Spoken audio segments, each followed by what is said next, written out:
ওম নমো ভগবতে বাসুদেবাই নমো। নমস্কার দর্শক বন্ধুরা, আপনাদের সকলকে দেবালয়ে সুস্বাগতম।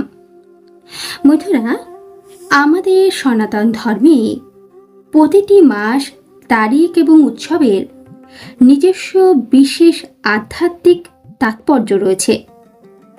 এই পবিত্র লক্ষ্যগুলির মধ্যে জ্যৈষ্ঠ মাসে শুক্লপক্ষের একাদশী তিথিতে পালিত নির্জলা একাদশীকে অত্যন্ত পুণ্যময় ও শুভ বলে মনে করা হয়।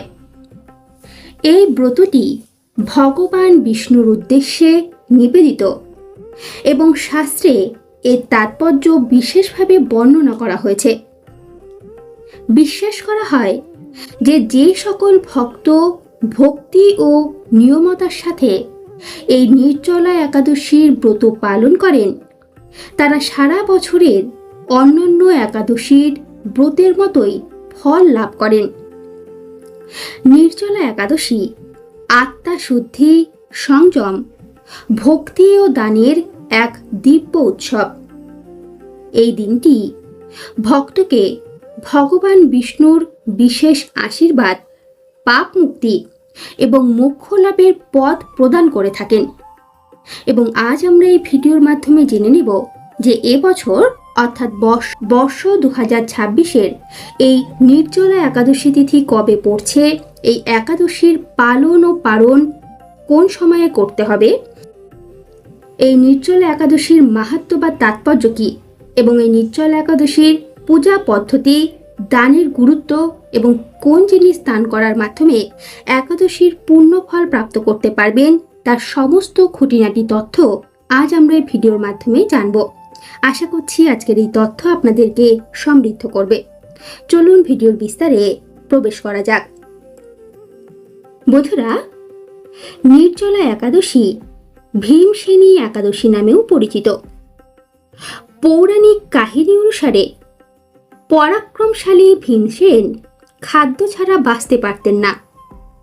তাই মহর্ষি বেদব্যাস তাকে সারা বছরের সমস্ত একাদশীর উপবাসের ফল লাভের জন্য নির্জলা একাদশী উপবাস পালনের পরামর্শ দিয়েছিলেন। তখন থেকেই এই একাদশী ভীমসেন একাদশী নামে বিশেষ বিখ্যাত হয়ে উঠেছে। নির্জলা এই শব্দের অর্থ হল জল ছাড়া। এই দিনে ভক্ত সূর্যোদয় থেকে পরের দিনের দ্বাদশী পর্যন্ত খাদ্য ও জল উভয়ই পরিহার করেন।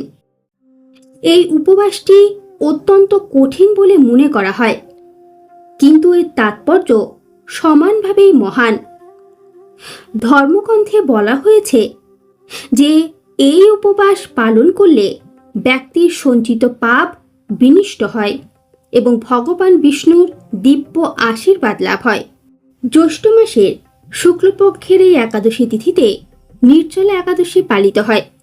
এই শুভ দিনে ভগবান লক্ষ্মী ও নারায়ণের উদ্দেশ্যে বিশেষ প্রার্থনা করা হয় এবং পরদিন দ্বাদশী তিথিতে রীতি অনুসারে উপবাস ভঙ্গ করা হয়।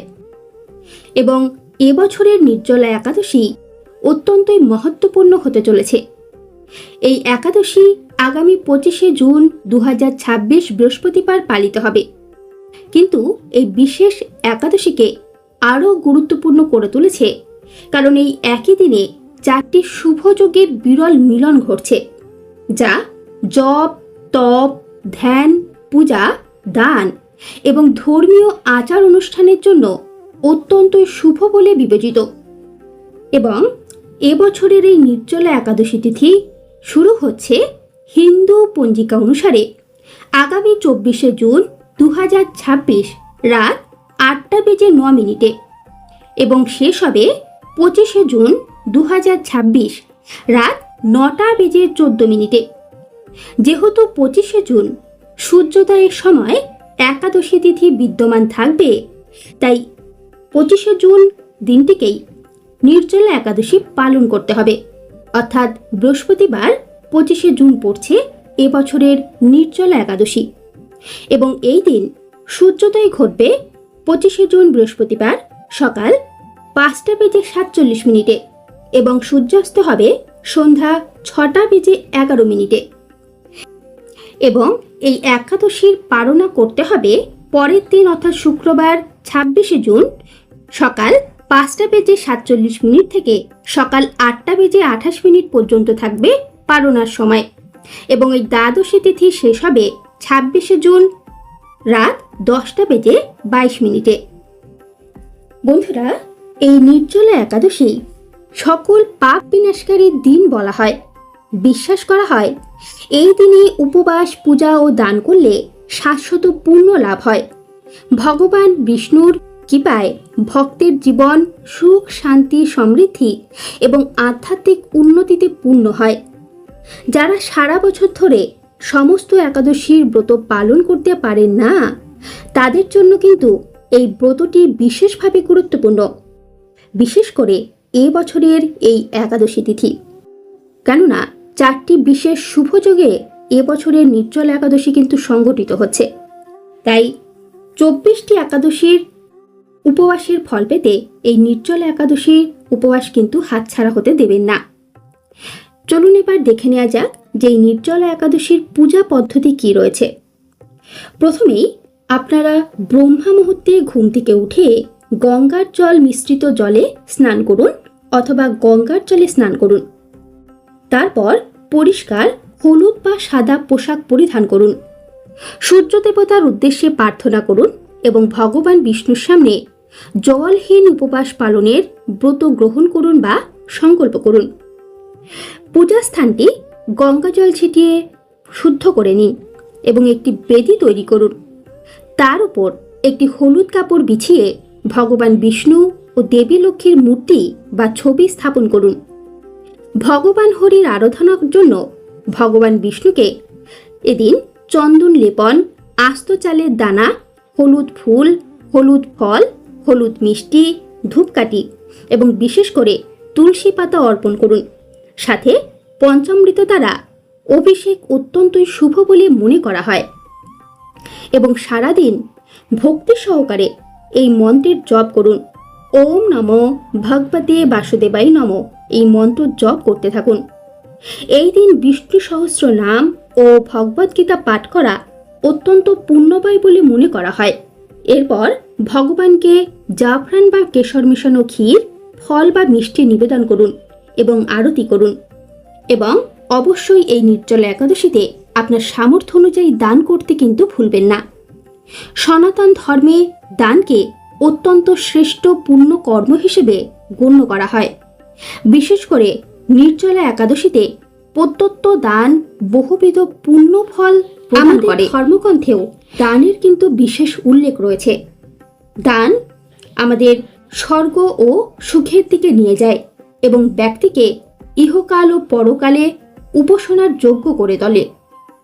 তাই এই দিন কোন জিনিসের দান করবেন তা এবার দেখে নিন। এই দিন খাবার বা জল দান করতে পারেন। একটি মাটির পাত্রে জল ভরে রাস্তায় রেখে দিন। যেহেতু গরমকাল, তাই পথিক তৃষ্ণার্ত ব্যক্তি কিন্তু যদি জল পান করে তাহলে কিন্তু আপনার পুণ্যি হবে। এছাড়াও পোশাক, ফল, ছাতা, ফুল, জুতো, ঠান্ডা পানীয় বা আপনার সামর্থ্য অনুযায়ী যদি অর্থ প্রদান করতে পারে, তবে সব থেকে বেশি ভালো হবে যদি এই জ্যৈষ্ঠ মাসের প্রচণ্ড গরমে জল ও খাদ্য দান করতে পারেন, তাহলে কিন্তু খুবই পুণ্য অর্জন করতে পারবেন। তাই অবশ্যই এই পরম পুণ্য প্রদানকারী নির্জলা একাদশীর ব্রত পালন করুন এবং এই জিনিসের দান করতে কিন্তু ভুলবেন না। এবং পালনের যে শুভ সময় রয়েছে সেই শুভ সময়ের মধ্যেই আপনার একাদশীর ব্রত ভঙ্গ করুন, তবেই কিন্তু ব্রতের পূর্ণ ফল পাবেন। বন্ধুরা, আশা করছি আজকের এই তথ্য আপনাদের ভালো লেগেছে। যদি ভিডিওটি ভালো লেগে থাকে তাহলে কিন্তু লাইক, শেয়ার এবং সাবস্ক্রাইব করতে কিন্তু ভুলবেন না এবং কমেন্টে অবশ্যই লিখুন জয় শ্রী বিষ্ণু। আজকের মতো এটুকুই, ধন্যবাদ। ভগবান বিষ্ণু এবং মা লক্ষ্মীর অশেষ কৃপা আপনাদের উপর বর্ষিত হোক এই কামনাই রইল।